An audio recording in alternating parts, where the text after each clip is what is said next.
Today we're going to make some frozen caramel cheesecake. So this is just a variation that we've changed a few things from our frozen mocha cheesecake, which I've done a video on before. But basically we're omitting the chocolate syrup and we're putting in caramel syrup, and instead of the coffee we're adding skor bits. So what you want to do is get some of your whipping cream, 500 mils of whipping cream, just get it whipped up ahead of time. Don't add any sugar or anything, but get that whipped up so that you can have it, we can set it aside because we're going to use our mixer for some of the other ingredients. But we want to get the base together first. So we have 1.5 cups of graham crumbs, and I have 1/4 cup of sugar and 1/2 cup of melted butter. Normally, like if you would do the frozen mocha cheesecake, you would also put chocolate in the base, but we're just doing a caramel cheesecake, so we are not adding any chocolate. So we're just going to get these items just mixed together by hand. It's very easy to mix. And then you want to get it into a spring form pan. So you want to have one of these types of pans because it makes it so much easier for cutting up your cheesecake once it's all done. So we're just going to get our base and we're going to get it into our pan, and we're going to press this all into our pan. Just use your fingers to press down and try to get a nice even base the whole way. So we're just going to get this pressed in, and then we'll get ready for our next layer. All right, so I've got my base pressed into my pan, and I've taken my whipped cream out of my mixer to set aside because we're going to get the rest of the cream cheese part done. Like that's the middle of your cake, which is basically we're making ice cream. So I have an 8-ounce block of cream cheese. I'm going to get this whipping up. You want that to be room temperature, you want it soft, and we want this to be nice and smooth. So I'm going to get this mixing for maybe a minute, and then I'll scrape my bowl about halfway between just to make sure I'm not having any clumps in there. Alright, so I've had my cream cheese mixing for about a minute. I scraped my bowl halfway. And we're going to add in some more ingredients here because we want this all to stay nice and creamy. So I have 2/3 of a cup of caramel sauce. And we also have a can of sweetened condensed milk. I'm going to have to just open up my mixer a minute so I can get in there because otherwise it's going to make a mess.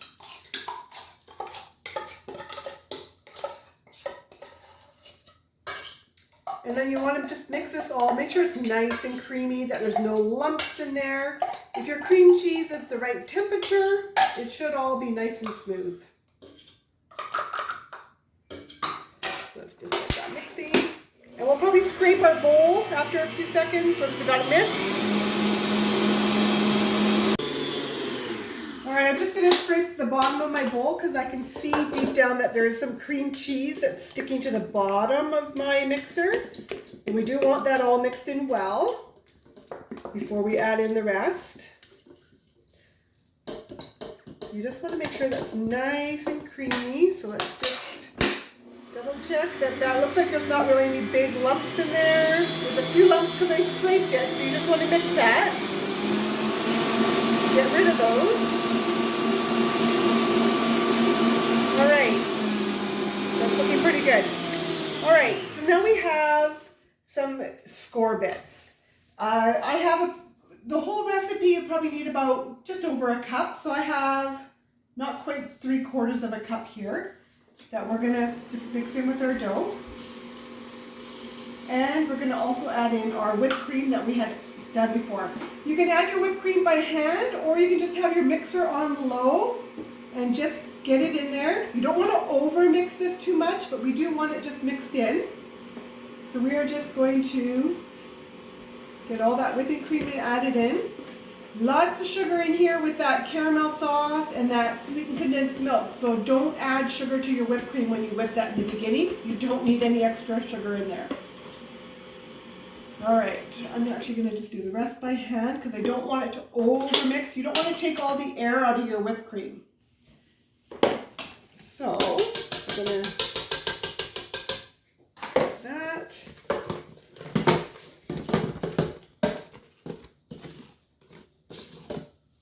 Got those skor bits down there. You want to make sure those are mixed in.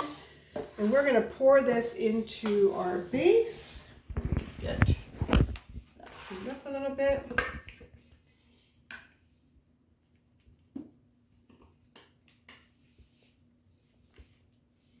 And kind of mix it as you go. If you see that it's not perfectly mixed, it's all okay.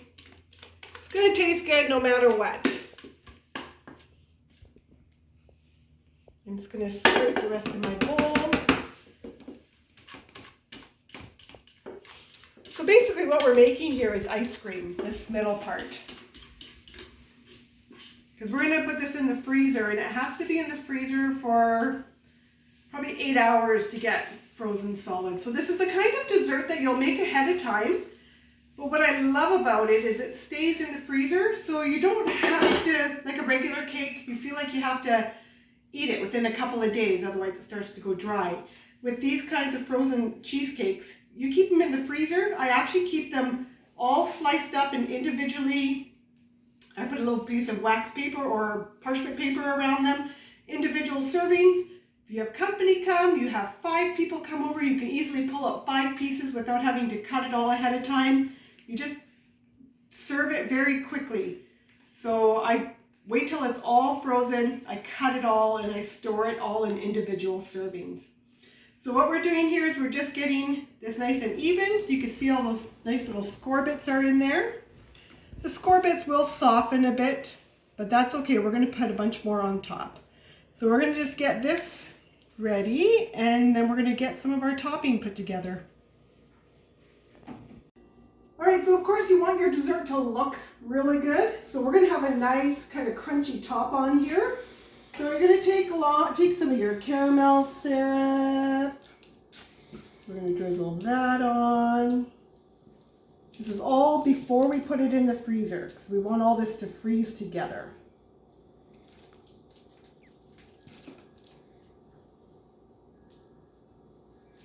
And then you're going to take, maybe don't want to skimp out, don't want anybody to not have enough.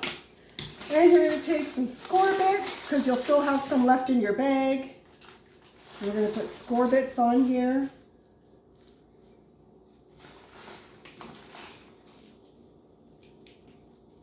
You know, when you're making dessert, you know they're not good for you at all, right? But they sure are delicious. All right, so we got skor bits. And then I've melted 1 cup of just white chocolate chips for 1 minute in the microwave. And then you want to get that into a little baggie. Makes it easier for drizzling.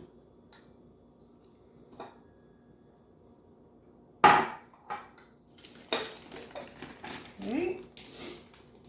We're going to put that on here. There's probably a couple little clumps in there yet that we might run into trouble, but you don't want to over melt it where you make it, where you start making it hard.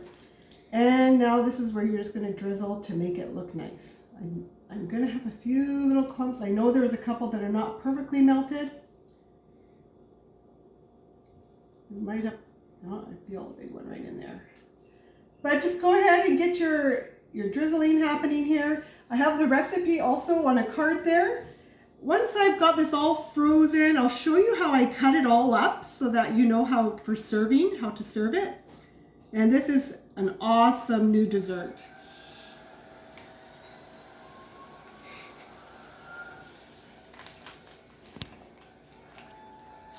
All right, just before you put it in the freezer, get some plastic bags to put over top and some elastics, because you want to make sure that this doesn't get any kind of freezer burn on it. And try to pull those tight. I did touch the top of my cake, I see, so my decoration is not going to be perfect, but that's okay. It'll still taste good.